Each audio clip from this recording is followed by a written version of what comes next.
Magandang araw! Share ko lang kung ano pinagkakabalaan ko kahapon. Kung yung ibang mami, busy-busy sa ganap ng Mother's Day, ako naman, busy-busy sa pag-aayos ng kwarto namin. Lumalaki na kasi si Gabe, kaya kailangan niya na ng sarili niyang kwarto.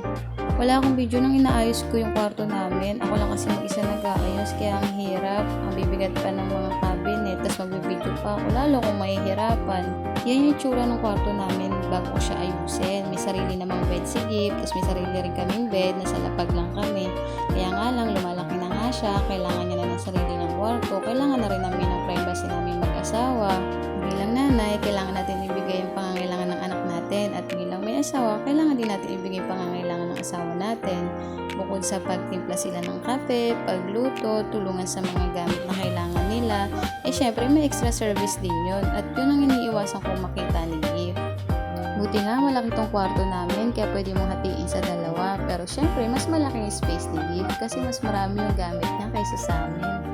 Bukod kasi sa mga damit niya, napakarami niyang laruan, books, tsaka kailangan niya rin ng study table kapag may assignment or may pinapagawa ko sa kanyang activity, dyan niya gagawin. Dahil nga marami siyang gamit, nagwawas na ako. Yung Handrex design niya ng birthday niya, tinanggal ko na.